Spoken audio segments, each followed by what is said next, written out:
Gimana nih kabarnya? Alhamdulillah baik. Baik, alhamdulillah. Kesibukannya apa nih sekarang? Sekolah seperti biasa. Setelah sekolah di rumah harus Main HP. Sehat ya? Keluarga? Sehat? Sehat. Ayah? Sudah meninggal. Kalau ibu? Masih ada ya? Sehat ya ibu ya? Jadi saya minta untuk datang ke sini karena kita akan melakukan proses konseling. Sebelumnya sudah pernah melakukan konseling waktu dulu kelas di SMP atau kelas sebelumnya? Sudah pernah? Sudah, berarti kurang lebih paham ya tentang konseling. Cuman saya jelaskan lagi ya, proses konseling adalah proses layanan atau proses bantuan yang diberikan oleh saya sebagai konselor dan Mas Putra sebagai konseling. Nanti kita sama-sama gali kira-kira yang menjadi permasalahan apa, kemudian yang menyebabkan permasalahan apa. Nah, kalau sudah tahu penyebabnya, nanti kita sama-sama mencari solusi. Nah, setelah mencari solusi, nanti diharapkan Mas Putra dapat membuat keputusan ya dari apa yang sudah kita diskusikan untuk keberlanjutan kehidupan dari Mas Putra. Sampai di sini paham tentang konseling? Paham ya?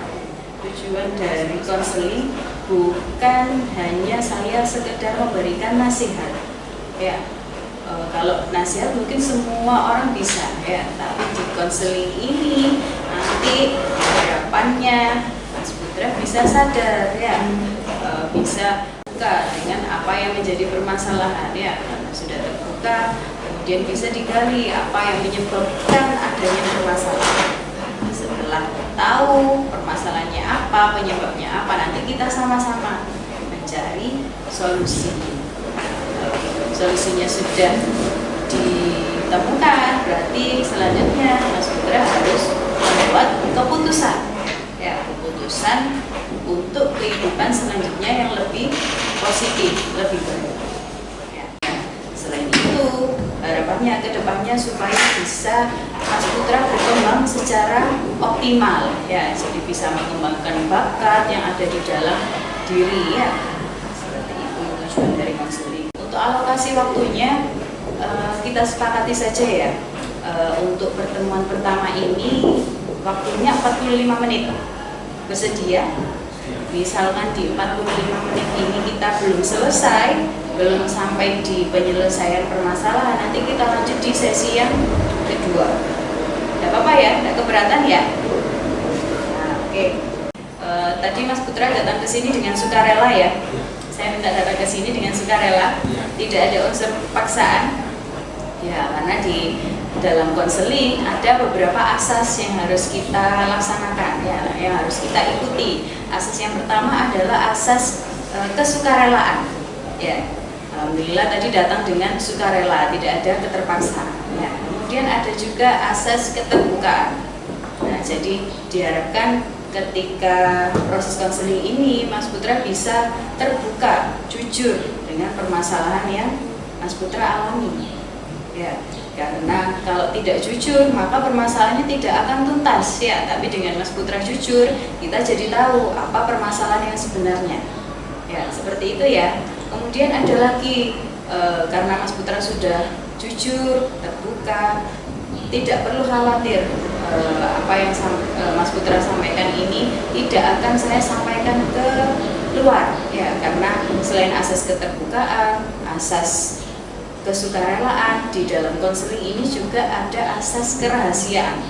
Jadi saya akan menjaga kerahasiaan dari apa yang kita diskusikan di dalam proses konseling ya. Itu asas di dalam konseling yang harus kita ikuti. Kira-kira dari yang tadi sudah saya sampaikan tentang konseling, Mas Putra keberatan nggak untuk mengikuti konseling dari tahap pertama sampai tahap terakhir? Nggak keberatan ya? Sudah siap di kegiatan selanjutnya? Siap. Siap? Oke.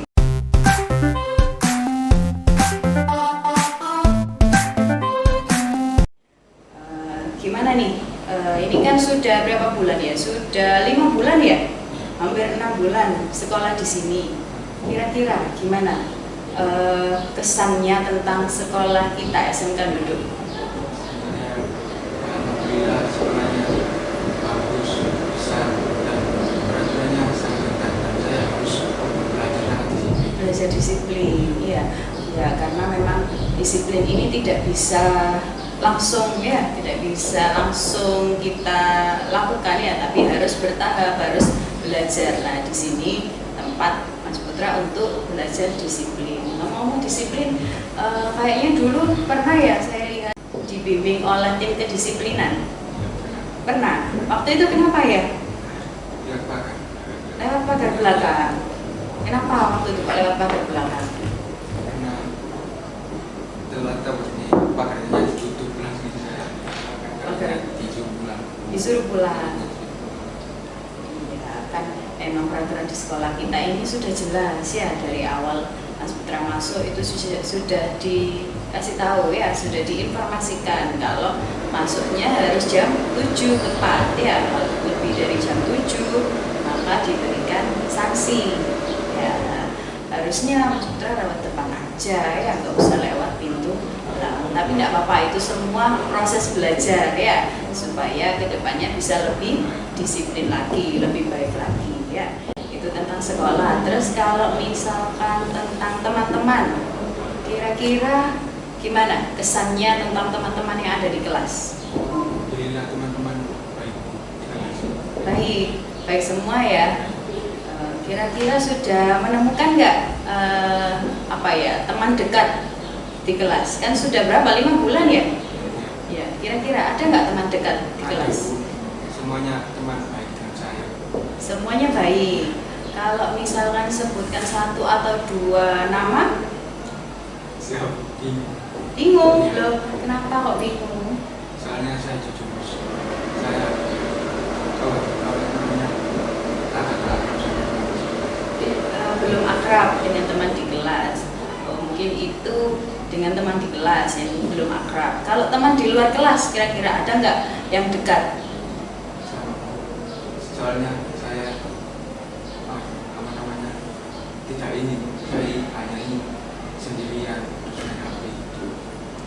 Ingin sendiri dan main HP. Jadi kurang nyaman kalau komunikasi dengan teman. Kira-kira ya, ini kan tempat sekolah, kan tempat kita untuk belajar. Selain belajar menuntut ilmu, mendapatkan kompetensi keahlian, juga tempat kita belajar bersosialisasi. Nah, kalau saya lihat yang lain kan sudah ini ya, sudah sering ngobrol dan sering sudah mulai akrab satu sama lain. Lah, Mas Putra ini kenapa ya kok sudah 5 bulan ini kok belum akrab dengan teman yang ada di kelas? Kira-kira apa yang menjadi penyebabnya? Nah, soalnya saya itu jujur, saya itu marah dengan keadaan, belum siap menerima. Soalnya ayah saya sudah meninggalkan saya lebih dahulu. Dulu waktu masih ada ayah, ada teman ngobrol yang membantu saya untuk menyelesaikan tugas, teman bola, teman ngobrol, pokoknya senang lagi. Sekarang pokoknya saya nggak mau orang lain, saya mau main HP dan jujur karena saya sibuk dan tidak kepikiran apa-apa.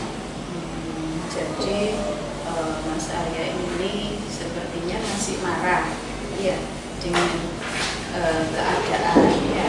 Ayahnya Mas Putra ini sudah meninggal berarti ya? Kapan meninggalnya? Sudah lama? Ya, pas waktu saya masih SD. Masih SD. Jadi sebelum ayah meninggal itu Mas Putra dekat dengan ayah, dekat sekali ya sepertinya ya. Teman ngobrol ya, teman nonton bola, suka nonton bola berarti ya, suka. Dulu nonton bolanya sama ayah, terus ngobrolnya juga seringnya sama ayah. Nah, begitu ayah meninggal sudah gimana, merasa kesepian gitu. Kesepian. Rumah Aina tidak ada teman ngobrol lagi. Tidak ada teman ngobrol. Sebentar, Sepertinya tadi Mas Putra menyampaikan kalau di rumah masih ada ibu. Alhamdulillah ibu baik. Ibu selalu mengingatkan saya untuk ini, tapi ibu kalau baca buku itu gak asik, soalnya membahas tentang sekolah, masa depan, saya agak bosan. Jadi ibu masih ada ya, alhamdulillah sehat ya ibu ya. Cuman Mas Arya merasa kalau ibu ini sering ngobrolnya tentang masa depan ya. Ngobrolnya tentang yang serius-serius ya. Terus misalkan Mas Arya melakukan kesalahan, kalau di sekolah kan di ini ya diberi sanksi ya, diberi poin. Misalkan Mas Arya melakukan kesalahan di rumah, kira-kira ibu gimana? Ya marah-marah. Marah-marah? Marah-marahnya gimana? Sampai mukul atau Ya nggak mukul, seperti ini ngomelin. diomeli? Jadi ibu ini orangnya serius gitu ya. Ketika Mas Arya salah, Mas Arya langsung diomeli. Kalau misalkan dulu waktu masih ada ayah, gimana? Kalau masih ada ayah, soalnya kalau ibu marah sama saya, dibelain sama Dibelain sama ayah. Jadi ayah ini istilahnya penengah ya bagi Mas Putra dan ibu. Karena ibu kan memang apa ya, inginnya terbaik juga untuk anaknya ya. Jadi ya maunya Mas Putra ini melakukan yang terbaik, termasuk sekolahnya ya. Membahas tentang masa depan juga nggak ibu? Bahas. Nah, ibu pengennya Mas Putra gimana untuk masa depannya? sukses, percaya, pintar, belajar yang dia. Terus itu cerita Mas Putra ya tentang kebiasaannya di rumah. Dulu waktu masih ada ayah, masih sering apa ya, sering ngobrol ya, ada teman. Sekarang ayah sudah meninggal di rumah, Mas Putra merasa kesedihan. Nah, jadi itu yang menyebabkan Mas Putra merasa marah dengan keadaan. Marah itu Mas Putra kan marah ya. Kemudian apa yang Mas Putra lakukan ketika marah dengan keadaan?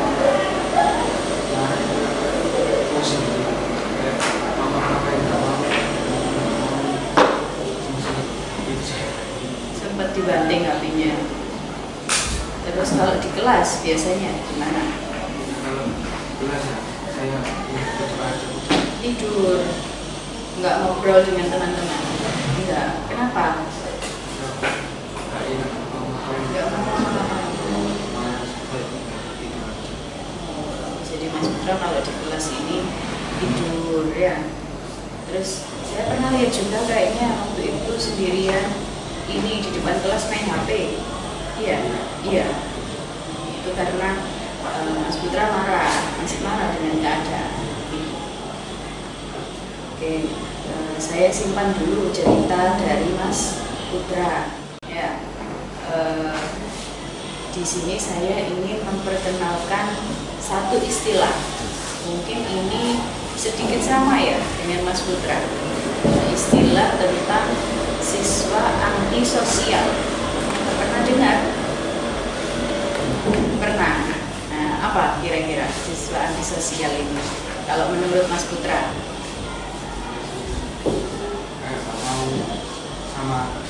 Gak mau sama teman, gak mau ngobrol. Ya, benar sekali ya. Jadi istilah siswa antisosial adalah siswa yang tidak atau belum bisa beradaptasi atau menyesuaikan diri dengan lingkungan, dengan nilai-nilai yang ada di masyarakat, yang ada di lingkungan, norma yang ada di lingkungan atau di masyarakat. Nah, itu adalah pengertian dari siswa antisosial. Kalau menurut Mas Putra ini termasuk siswa antisosial apa bukan? Iya. Yang membuat Mas Putra yakin kalau saya ini siswa antisosial, apa kira-kira? Ya saya itu nggak mau ngobrol-ngobrol. Nggak mau ngobrol dengan teman yang ada di kelas. Ya, Kalau di rumah gimana? kalau di rumah ya kamar aja. Di kamar, jarang keluar-keluar, terus ngobrol dengan tetangga, dengan teman-teman yang ada di rumah. Kalau sama temannya biasanya apa namanya main sebuah aja malam Langsung pulang. Ya, ciri-ciri siswa antisosial itu ya kurang lebih sama dengan yang disebutkan Mas Putra tadi ya. Jadi tidak suka bersosialisasi ya, terus pernah juga Mas Putra melakukan pelanggaran ya, benar ya. Nah itu juga termasuk ciri-ciri siswa antisosial. Nah, tujuan saya di sini seperti yang tujuan konseling tadi yang sudah saya sampaikan ya, dari perilaku Mas Putra yang antisosial. Nah harapannya di dalam konseling ini, nah, Mas Putra bisa menyadari bahwa perilaku antisosial yang Mas Putra lakukan itu adalah perilaku yang salah. Nah, dari perilaku salah ini apakah dibiarkan begitu saja? ya akan saya perbaiki. Diperbaiki ya. Nah, jadi harapannya selesai konseling ini Mas Putra bisa lebih bertanggung jawab ya, lebih bisa melakukan yang terbaik untuk kehidupannya. Itu tujuan dari konseling. Dalam konseling ini ada beberapa pendekatan. Nah, pendekatan yang saya gunakan sepertinya yang cocok adalah pendekatan realita. Nah, di pendekatan realita ini ada dua identitas. Identitas berhasil dan identitas gagal. Ya, lawannya berhasil pasti gagal. Di identitas berhasil ini ada 3 poin. Ya, poin yang pertama ini adalah right atau tingkah laku. Tingkah laku yang dilakukan sesuai dengan norma, ya, sesuai dengan peraturan. Itu di identitas berhasil. Kemudian di poin yang kedua di identitas berhasil ada responsibility atau tanggung jawab. Ya, jadi selain perilakunya dapat diterima, dia juga bertanggung jawab atas apa yang sudah dilakukan. Kemudian ada identitas berhasil yang ketiga adalah reality atau dia melakukan kehidupan nyata dengan sungguh-sungguh ya, dia hidup di dunia nyata, bukan di dunia hayalan atau di dunia yang dia impikan ya. Jadi dia fokus di kehidupan nyatanya, fokus untuk memenuhi kebutuhan, termasuk kebutuhan makan, minum, disayangi oleh orang lain sampai dengan kebutuhan aktualisasi diri atau menunjukkan jati diri. Ya, jadi di identitas berhasil itu ada 3 aspek tadi ya, mulai dari tingkah laku, bertanggung jawab, dan melakukan yang terbaik untuk kehidupannya. Itu di identitas berhasil. Nah, sekarang saya jelaskan yang identitas gagal. Identitas gagal sama aspeknya, hanya dibalik ya. Kalau yang identitas berhasil tingkah lakunya sesuai dengan norma atau dapat diterima di lingkungan masyarakat. Kalau di identitas gagal, tingkah lakunya tidak sesuai dengan norma. Ya, karena tidak sesuai dengan norma, maka tidak diterima oleh lingkungan. Nah, selain perilakunya tidak sesuai norma dan tidak diterima, dia juga tidak bertanggung jawab atas apa yang sudah dilakukan. Nah, kemudian dia juga tidak melakukan sesuatu yang optimal untuk memenuhi kebutuhannya. Itu di identitas gagal. Nah, jadi ada 2 identitas, berhasil dan gagal. Maunya ada di identitas berhasil atau di identitas gagal? Identitas berhasil ya. Ya, karena kalau di identitas gagal mungkin bisa jadi kita tidak akan diterima oleh masyarakat ya, karena kita tidak sesuai dengan keinginan masyarakat, dengan keinginan lingkungan, keinginan teman-teman yang ada di kelas ya. Jadi Mas Arya maunya di identitas yang berhasil. Saya tanya, kira-kira cita-citanya Mas Arya apa di identitas berhasil? Ini menjadi Pemain sepak bola. Oke, Mas Arya ingin di identitas berhasil, kemudian cita-citanya menjadi pemain bola.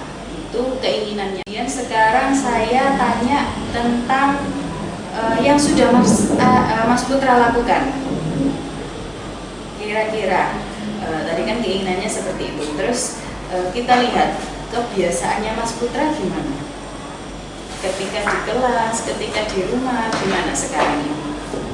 Kalau di kelas ya suka tidur. Suka tidur. Kalau di rumah ya, kalau setelah sekolah biasanya saya bermain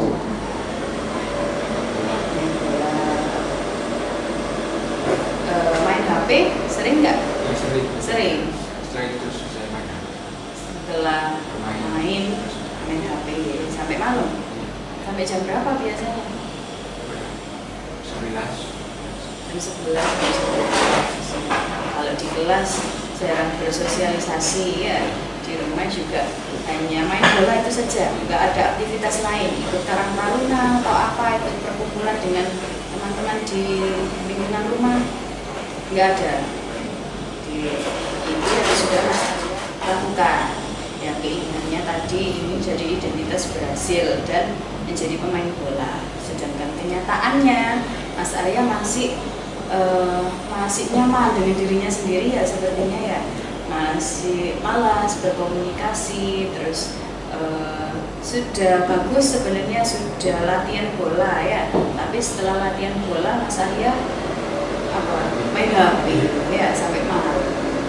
Nah, itu keinginan dan kenyataannya. Kemudian menurut Mas Putra sendiri, kalau keinginannya seperti itu, sedangkan kenyataannya seperti yang Mas Putra lakukan, kira-kira bisa nggak ya mencapai keinginan itu?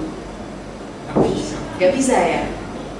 Nggak bisa ya, karena untuk bisa mencapai identitas berhasil ya tinggal penuh diterima, bertanggung jawab dan penuh optimis menghadapi kenyataan, kemudian supaya nantinya bisa jadi pemain bola ya, itu dibutuhkan dibutuhkan sosialisasi yang bagus ya.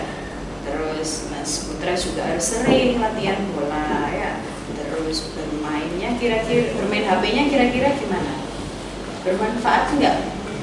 Enggak.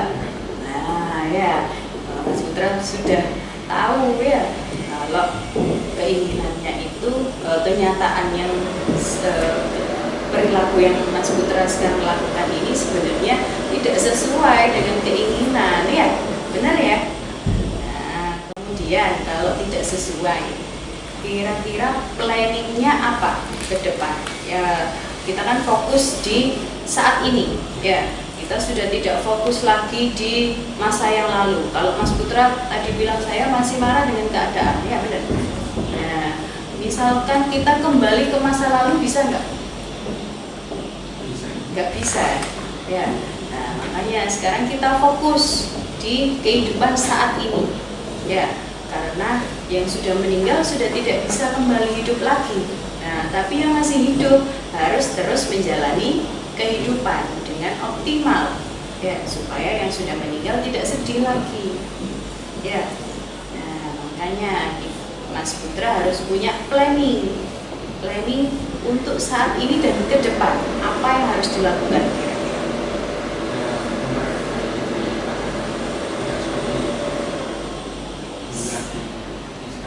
Tidak seperti kemarin-kemarin ya. Harus tetap semangat ya. Tidak boleh marah lagi dengan keadaan ya, karena apa yang sudah terjadi ya itu sudah ada takdirnya ya, itu sudah menjadi takdir kita, harus kita terima ya. Kalaupun kita marah, apa yang akan kita dapatkan? Misalkan Mas Arya marah nih, apa yang akan didapatkan? Bisa nggak kembali ke masa lalu? Nggak bisa ya.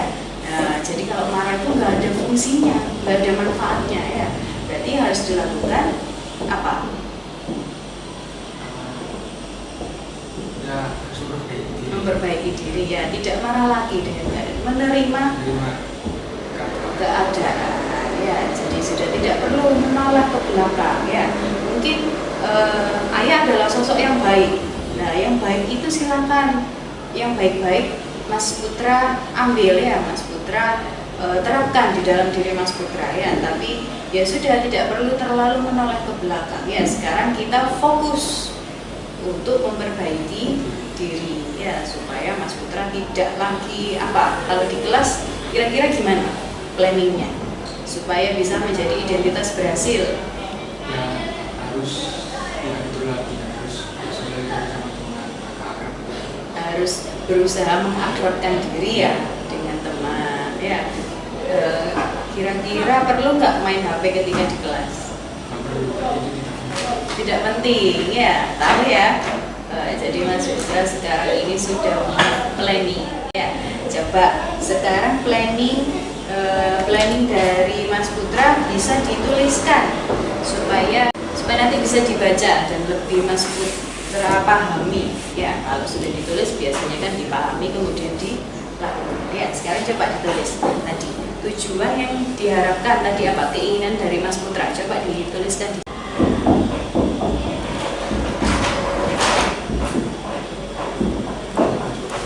identifikasi permasalahan, tujuan yang diharapkan, identitas berhasil, tidak pemain sepak bola. Bermain sepak bola. Kemudian apa yang sudah dilakukan sekarang ini? Kenyataannya gimana? Di kelas apa? Tadi sudah disampaikan Mas Putra. Iya, di kelas ngapain?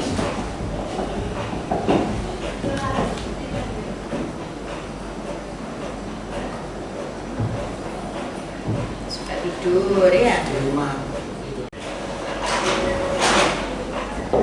Di rumah suka main HP. Kemudian ini komunikasi dengan ibu gimana? Baik. Pernah nggak sharing ngobrol dengan ibu, tukar pendapat dengan ibu? Jarang. Nah, coba dituliskan.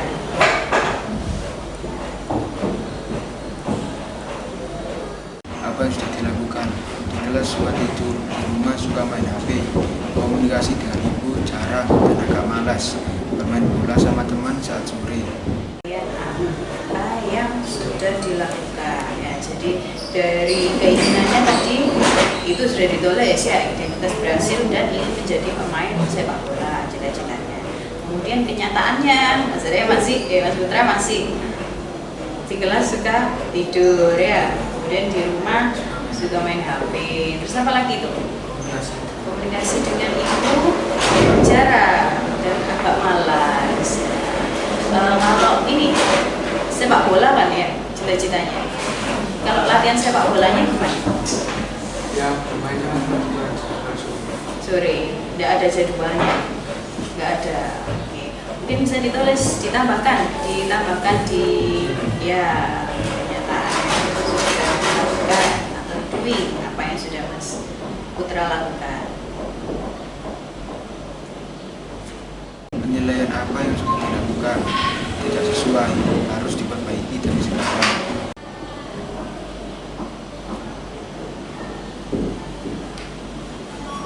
Sudah. Nah, kemudian penilaian, kira-kira sesuai nggak tujuan dengan kenyataannya yang saat ini sudah Mas Putra lakukan? Tidak sesuai. Nah, coba dituliskan.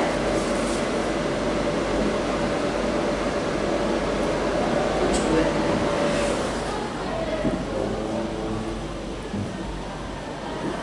Tidak sesuai. Terus kalau tidak sesuai gimana selanjutnya? Berarti harus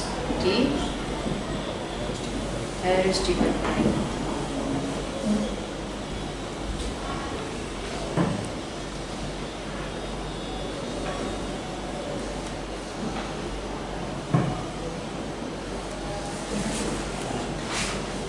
Evaluasinya sudah ya, kemudian nah menurut Mas Putra harus diperbaiki ya. Sekarang rencana perbaikannya atau planningnya, nah dari kenyataan ini tadi kira-kira diperbaikinya satu persatu gimana? Di kelas harus gimana? Kalau awalnya kan di kelas suka tidur, jadi sekarang di kelas di sini rencana perilaku.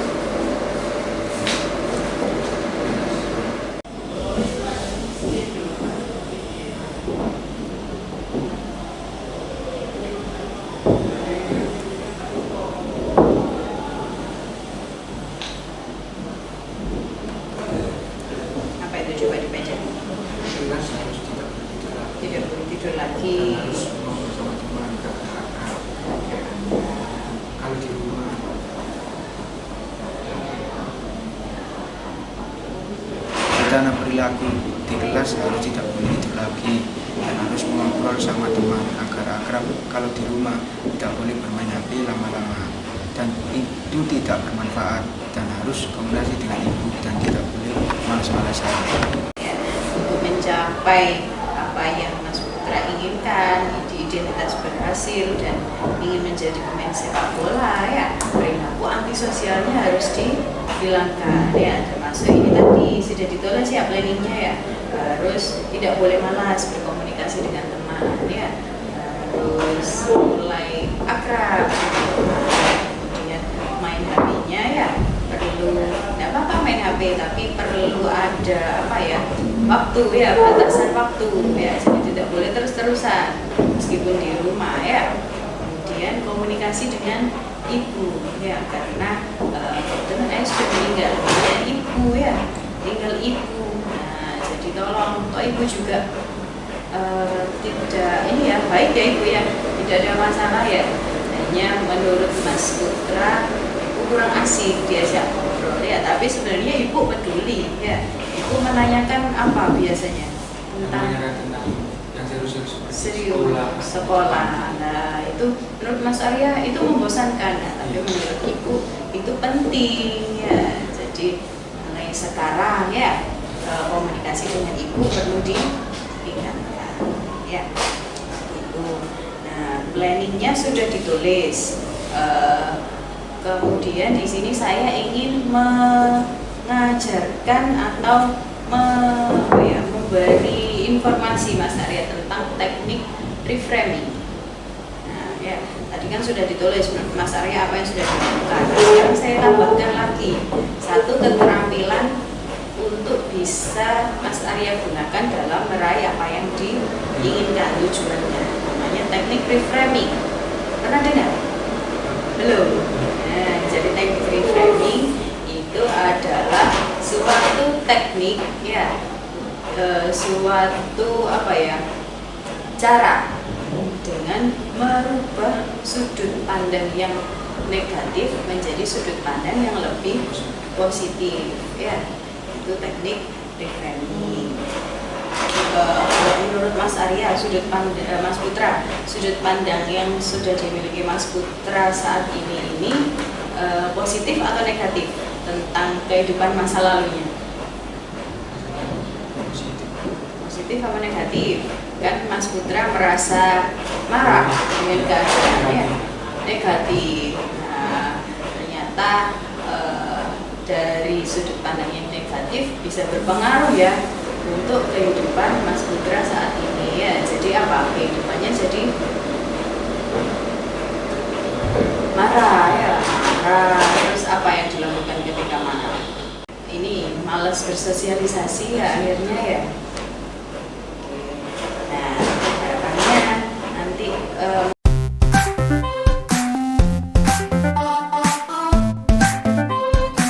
mungkin di pertemuan pertama ini cukup sampai di saya memahami dulu permasalahan dari Mas Putra, ya. Juga sudah dituliskan tujuan, kemudian apa yang sudah dilakukan, evaluasinya seperti apa, sesuai atau tidak sesuai. Mas Putra di situ menuliskan tidak sesuai. Nah, kemudian juga sudah menuliskan rencana perubahan perilaku, ya atau planningnya. Nah, mungkin di pertemuan pertama ini cukup sampai di sini dulu, ya. Untuk teknik reframingnya mungkin bisa saya perdalam di sesi berikutnya, ya tidak keberatan ya untuk melanjutkan sesi konseling? Tidak, ya. Oke, sampai di sini ada yang perlu ditanyakan atau ada yang masih bingung? Sudah ya, ini tujuannya juga sudah jelas, ya planningnya. Sekarang ini kita fokus ke tujuan dan planning, ya kenyataan dan evaluasinya mungkin bisa ditutup dulu, ya kita fokus ke tujuan dan planning. Untuk selanjutnya, sesi selanjutnya kita bisa belajar tentang keterampilan teknik reframing atau berpikir yang lebih positif. Tidak ada pertanyaan, sudah jelas. Sudah, kalau sudah mungkin bisa diakhiri ya untuk sesi pertama ini. Bisa kita lanjutkan di sesi selanjutnya. Sesi yang kedua bisa, tidak keberatan. Oke, karena sudah berakhir supaya kita sama-sama diberikan kelancaran. Mas Putra juga diberikan kelancaran untuk bisa berubah ya. Saya juga diberikan kesehatan, Mas Putra juga. Mari kita akhiri proses konseling di sesi pertama ini dengan berdoa. Ya, berdoa menurut agama dan keyakinan masing-masing. Berdoa dimulai.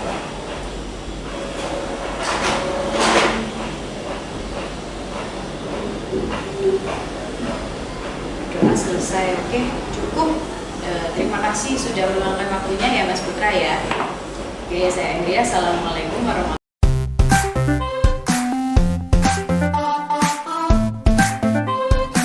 wabarakatuh.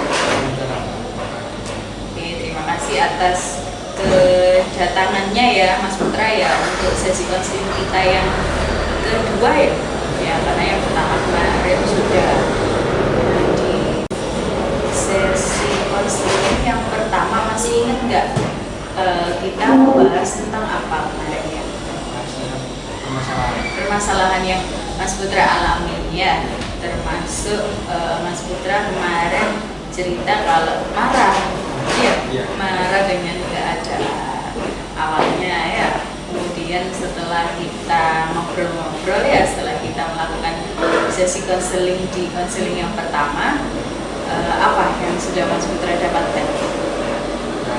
Harus memperbaiki diri ya, karena di pendekatan realita yang kemarin kita lakukan itu ada dua identitas ya, identitas berhasil dan identitas gagal. Identitas berhasil termasuk tingkah lakunya dapat diterima ya, kemudian bertanggung jawab dan penuh semangat ya, penuh optimis dalam menjalani kehidupan ya. Mas Putra sudah menuliskan kalau tujuannya adalah ingin menjadi identitas yang berhasil ya. Kemudian cita-citanya juga sudah dituliskan ya, ingin menjadi pemain sepak bola. Nah, ini ya yang kemarin ya. Nah, planningnya juga sudah dituliskan ya. Ini kemarin penilaiannya yang sudah dilakukan tidak sesuai ya, dan harus diperbaiki. Rencana perilakunya juga sudah dituliskan. Nah, jadi rencana perilaku ini sudah baik. Cuman di sini saya ingin menambahkan satu keterampilan. Ya, masih ingat keterampilan apa kemarin? Keterampilan reframing ya. Jadi reframing adalah merubah cara berpikir kita yang awalnya negatif menjadi lebih positif tentang suatu peristiwa ya. Percaya atau tidak, apa yang kita pikirkan itu akan berpengaruh pada apa yang akan kita lakukan ya. Misalkan nih saya berpikiran positif, pasti yang akan saya lakukan adalah yang positif ya. Contohnya saja ketika misalkan gini, Mas Putra pagi tadi bawa uang saku nggak? Bawa. Misalkan uang sakunya ketinggalan, kemudian Mas Putra punya pikiran yang negatif. Pikiran negatifnya apa dulu?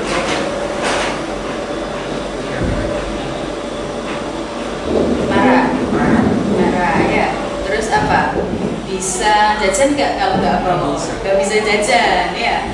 Lapar ya, kelaparan, apalagi sampai sore ya. Nah, itu pikiran negatif. Karena sudah punya pikiran negatif, kira-kira apa yang dilakukan?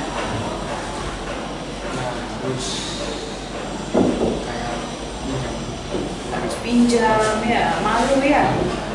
Terus kira-kira karena sudah marah ya, kira-kira selanjutnya dengan teman-teman akan baik atau akan emosi ya, malah bisa-bisa nanti bertengkar dengan temannya ya. Itu ketika kita punya pemikiran yang negatif. Nah, coba pikiran negatif itu ditutup dulu, kita ganti dengan pikiran yang lebih positif ya. Pikiran positifnya apa kalau uang sakunya ketinggalan?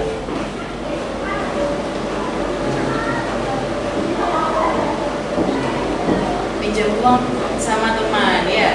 Jadi kita tahu mana nih teman yang baik dan teman yang tidak peduli dengan kita ya. Nah itu pikiran positifnya. Terus ada lagi pikiran positifnya, jadi uang sakunya Mas Putra tidak berkurang ya, bisa disimpan di rumah ya. Itu kalau kita punya pemikiran yang positif. Nah itu perbedaan pemikiran yang positif dan negatif tentang suatu peristiwa itu. Nah kemudian dari peristiwa yang Mas Putra alami, coba kita tuliskan saja peristiwanya apa, pemikiran negatif dan positifnya. Satu-satu dulu. Mas Putra kemarin kan menyebutkan kalau menceritakan ya kalau masih marah dengan keadaan ya karena ayah dari Mas Putra sudah meninggal. Nah, coba peristiwanya ditulis dulu. Peristiwa yang pertama ini coba tuliskan ini, ayah meninggal.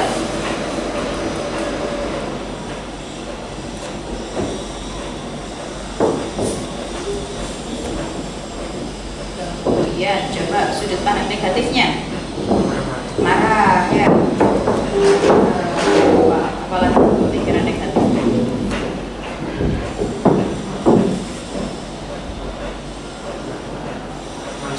malas-malasan, tidak terima ya.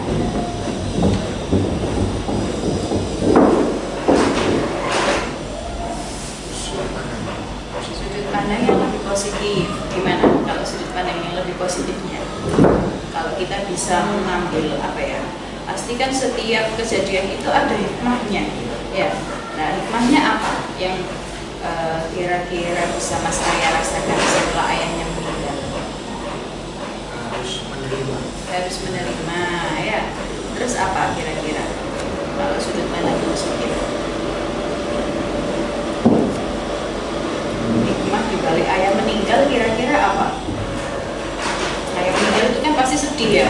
Ya, tapi begitu kita sudah menjalani kehidupan, oh iya ya ternyata ayah meninggal itu menjadikan saya lebih apa?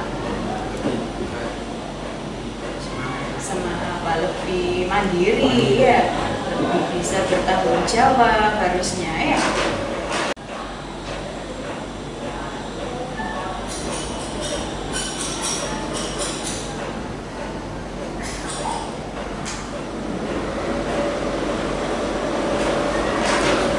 Coba dibacakan dulu Mas Rya, peristiwanya apa? Ayah meninggal, kemudian sudut pandang negatif.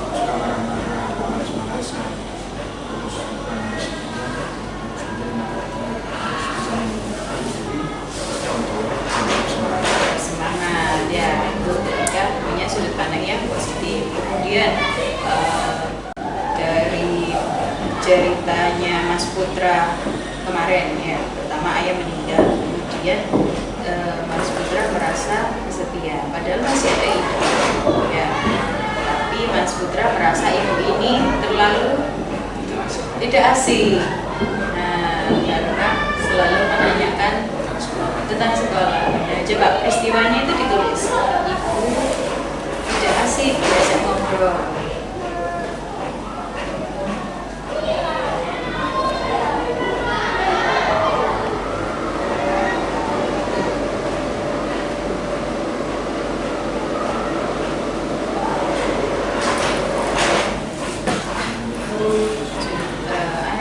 Ditambahin dulu, ibu tidak asik diajak ngobrol karena apa?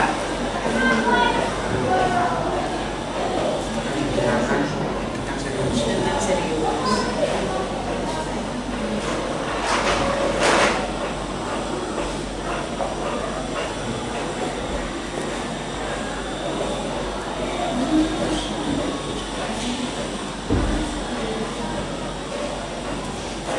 Sudut pandang negatifnya gimana?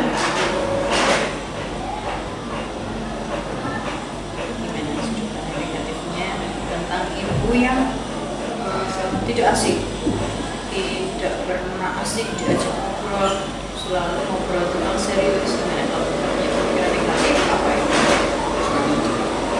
Ditinggal tidur ya, malas ya, malas ngobrol dengan ibu. Ditinggal tidur, malas ngobrol dengan ibu.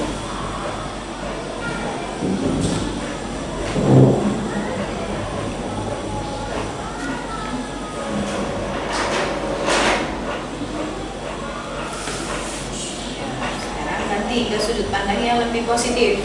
Kira-kira apa? Kan orangnya serius terus ya, ngobrolnya tentang apa biasanya? Sekolah, masa depan. Apa sudut pandang positifnya?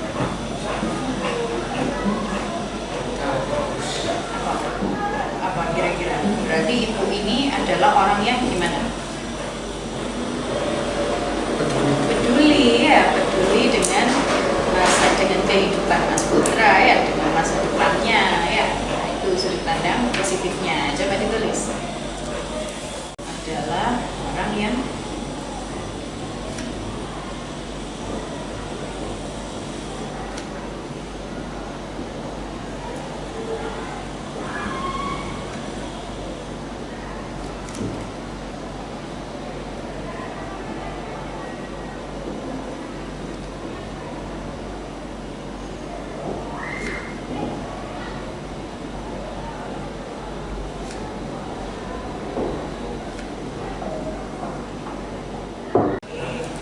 peristiwanya ada dua ya, coba dibaca Putra. Peristiwa ibu kita asik mengobrol karena yang dibicarakan serius. Sudut pandang negatifnya dengan itu teman sama keluarga. Sudut pandang positifnya ibu adalah orang yang peduli dengan saya dan kita harus sering mengobrol dengan ibu dan tidak boleh malas-malas. Malas-malasan ketika ngobrol dengan ibu ya. Oke. Kemudian peristiwa selanjutnya apa ya dari ceritanya Mas Putra tadi? Di rumah sudah. Kemudian ketika sosialisasi di lingkungan rumah, menurut Mas Putra gimana? Orang yang ada di sekitar teman-teman yang ada di sekitar rumah gimana? Baik sih. Baik. Ada kekurangannya enggak? Enggak ada. Tidak ada masalah ya dengan teman-teman di sekitar rumah. Mungkin ini adanya HP bisa nggak dijadikan peristiwa? Iya, coba ditulis. Memiliki HP.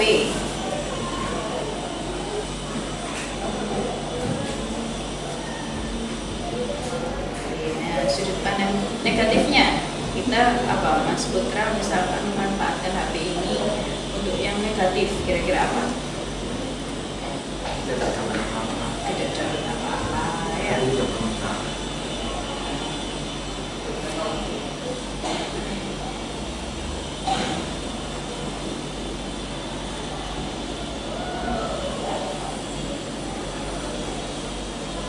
Gini, sudut pandang negatif ini berarti penggunaan HP yang negatif biasanya digunakan untuk apa?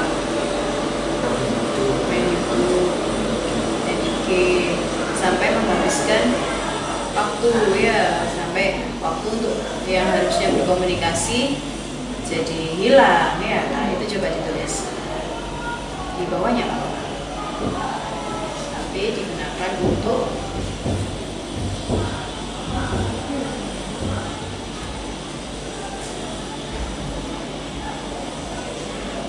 bermain YouTube ya.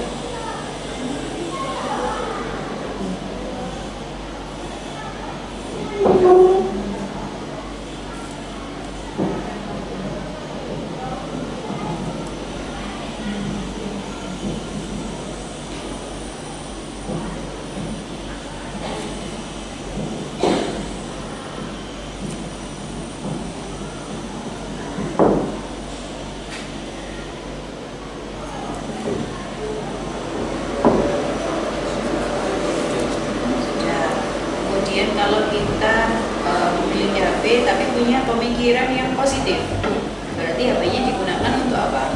Belajar ya.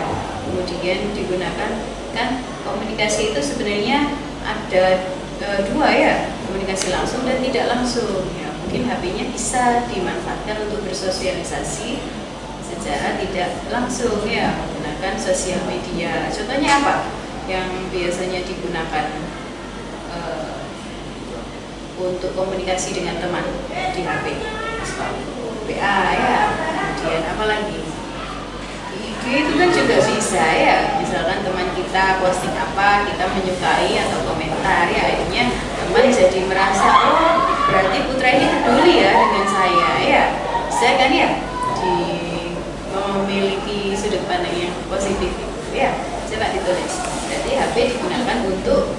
belajar, kemudian apa? Sosialisasi.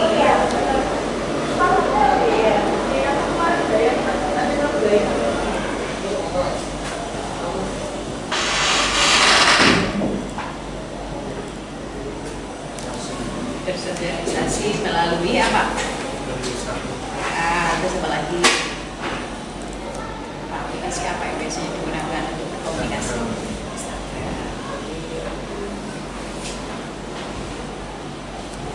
Oke. Coba dibaca peristiwanya. memiliki HP, berita negatif, dia tidak ada apa-apa, tapi digunakan untuk itu masuk untuk komunikasi. Bukan positif, HP digunakan untuk belajar, sosialisasi melalui WA dan Instagram. Oke. Peristiwanya ada 3. Coba misalnya kita tambahkan lagi peristiwa ketika Mas Putra di kelas. Untuk Mas Putra, teman-teman di kelas gimana? Baik aja. Peduli nggak dengan Mas Putra? Peduli. Kira-kira ada nggak yang membuat selain HP? Kira-kira ada sesuatu yang dilakukan teman-teman yang membuat Mas Putra itu malas komunikasi. Teman-teman ngajak Mas Putra ngobrol nggak? Biasanya ngajak. Cuman seringnya ngobrol sendiri-sendiri. Nah, coba itu ditulis. Teman asik ngobrol dengan teman yang lain.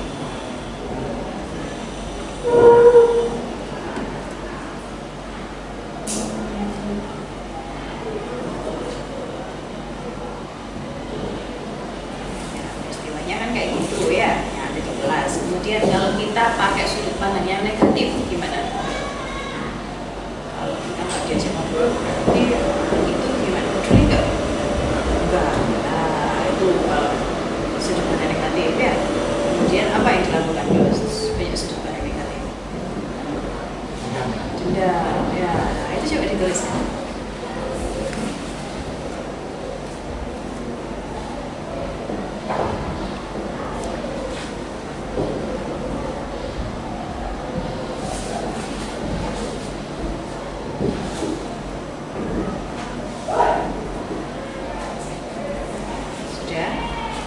Kemudian sudut pandang positif, ketika kita lihat teman ketika Mas Putra lihat ada teman yang masuk ngobrol dengan yang lain, misalnya kita nggak diajak, misalnya kita punya sudut pandang yang positif, apa berarti?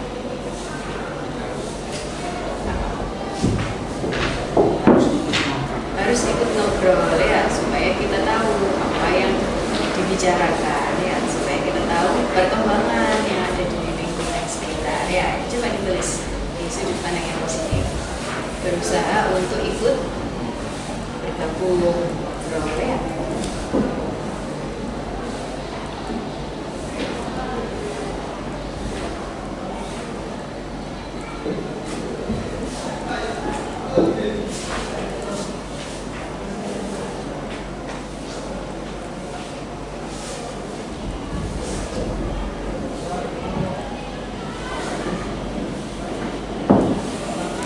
Coba dibaca.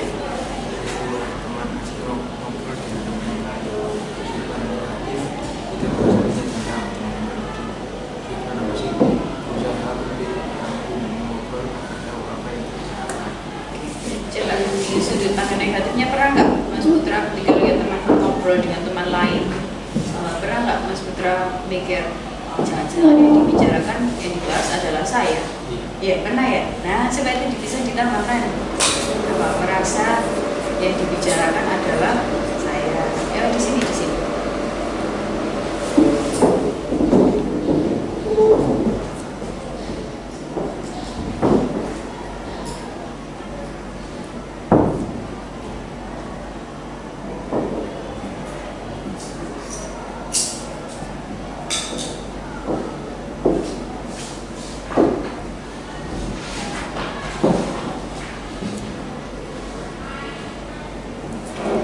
Coba dibaca lagi yang lengkap, mulai peristiwanya.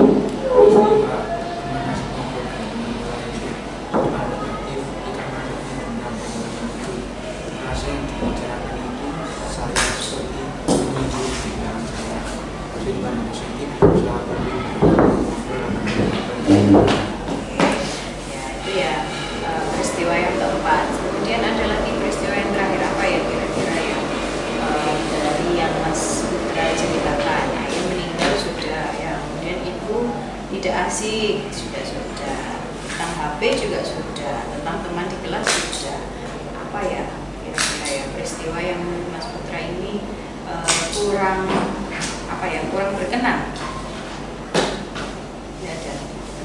Gak ada. Atau gini, coba Mas Putra kan cita-citanya pemain bola, gimana? Main bolanya sekarang gimana?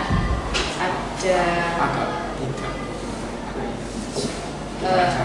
jarang bermain bola padahal punya bakat. Coba aja ditulis. Cita-cita pemain bola.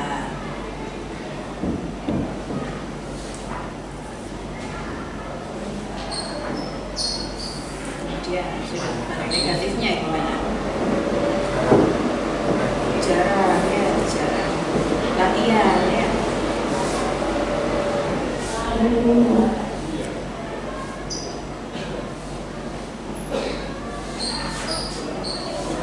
Misalnya coba di bawahnya ditulis kalau jarang bermain bola atau jarang latihan, kira-kira apa yang didapatkan? Ini kemampuan main bolanya jadi meningkat apa menurun? Menurun ya, coba ditulis. Sehingga kemampuan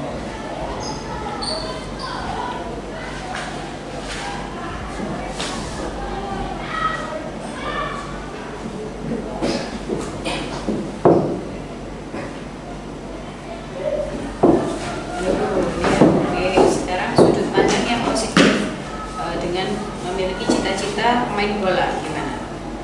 Kita harus latihan rutin ya, harus punya jadwal.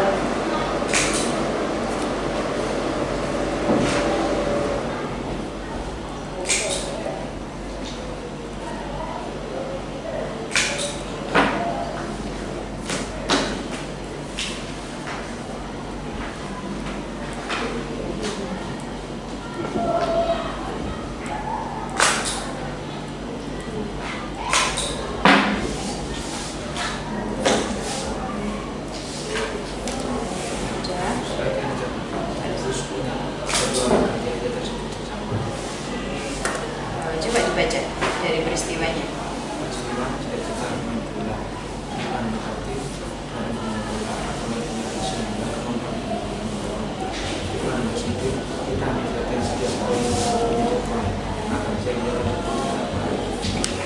Ya, dari peristiwa Mas Putra yang kemarin sudah diceritakan sudah kita tuangkan ya. Kemudian sudah Mas Putra juga sudah bisa menuliskan sudut pandang yang positif dan sudut pandang yang negatif. Nah, menurut Mas Putra lebih bermanfaat mana, sudut pandang yang positif atau negatif? Positif ya. Jika kita memiliki sudut pandang yang positif, akhirnya kita bisa melakukan sesuatu yang positif juga, yang baik juga, yang bermanfaat untuk diri kita ya. Sedangkan ketika kita punya sudut pandang yang negatif, akhirnya apa? Marah, malas-malasan ya, tidak bersemangat. Nah, tadi manfaat dari memiliki sudut pandang yang positif ya. Kembali lagi, tujuan dari Mas Putra di konseling ini adalah ingin memiliki apa?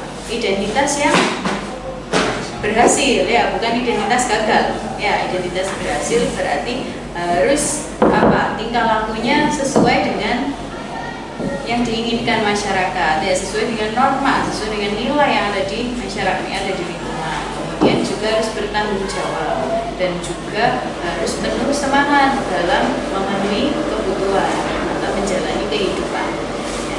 Untuk mencapai itu, apalagi cita-citanya pemain bola ya, berarti harus memiliki sudut pandang yang lebih positif ya. Peristiwa apapun, ketika kita memiliki sudut pandang yang positif, pasti kita tidak akan malas-malasan, tidak akan marah ya, karena sesuatu terjadi itu pasti ada hikmahnya ya, benar ya.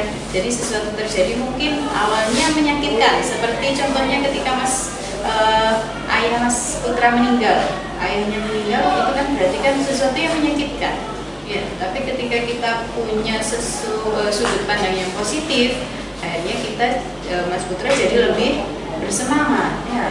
Sedangkan ketika masih punya pemikiran yang negatif, jadinya marah ya, malas bersosialisasi, artinya menjadi siswa yang anti sosial ya. Kalau tujuannya ingin menjadi identitas berhasil berarti, dan juga cita-citanya ingin menjadi pemain bola. Nah, nggak mungkin untuk mencapai identitas berhasil dan supaya bisa meraih cita-cita sebagai pemain bola, nggak mungkin dengan Mas Putra memiliki sikap antisosial. Ya, jadi sikap antisosialnya harus dihilangkan. Ya, betul ya.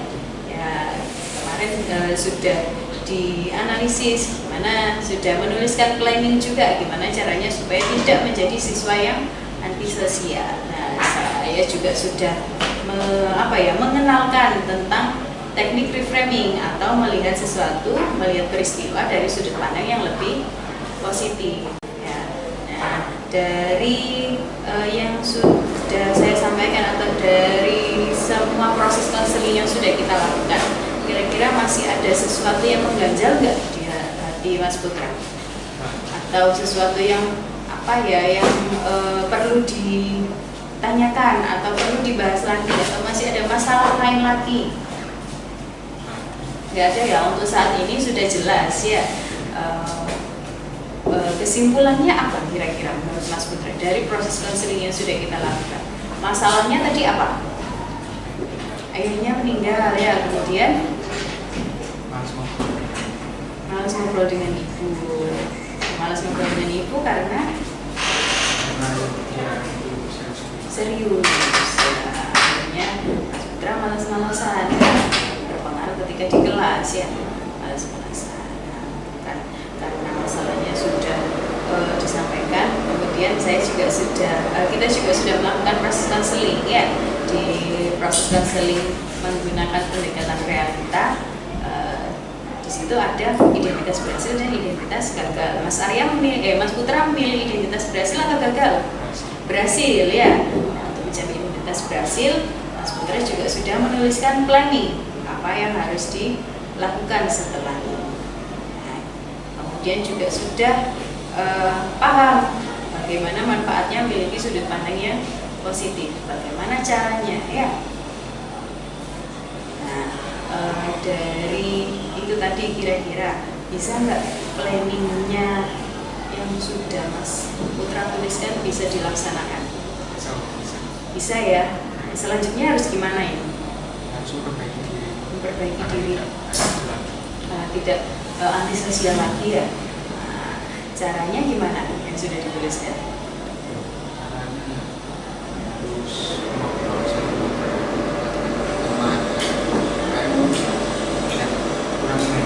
Kurangi main HP. Terus sudut pandangnya gimana? Harus positif atau negatif? Harus positif ya. Ketika mengalami peristiwa apapun nanti ke depannya harus memiliki sudut pandang yang positif ya. Sanggup untuk melaksanakan perubahan perilaku itu? Sanggup ya. Oke, karena Mas Putra juga sudah berjanji ya untuk melakukan perubahan perilaku. Saya rasa sesi konseling ini sudah bisa diakhiri ya. Tidak ada masalah lain lagi yang perlu disampaikan? Nggak ada, sudah jelas ya. Setelah ini apa yang harus dilakukan? Nah, karena semua kegiatan di sesi konseling sudah dilakukan, mungkin bisa diakhiri. Dan sebelum mengakhiri mungkin ini, ketika nanti lain kali ke depannya Mas Putra masih ada masalah lain yang mengganjal, mungkin saat ini sudah nggak ada ya, tapi begitu keluar atau nanti di kelas atau di rumah tiba-tiba ada masalah lain yang masih belum terselesaikan, Mas Putra boleh datang lagi ke saya ya. Kita melakukan sesi konseling lagi. Konseling mungkin bisa secara individu ya, atau mungkin nanti kelompok, misalkan masalahnya sama dengan teman-teman, mungkin bisa kita lakukan konseling dengan secara kelompok ya.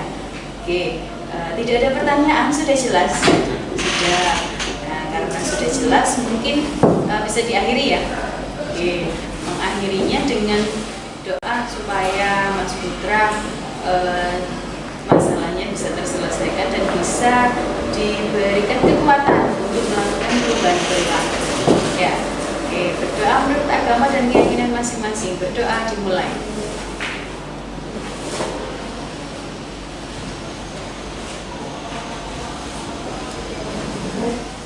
Doa selesai, saya akhiri. Assalamualaikum warahmatullahi wabarakatuh.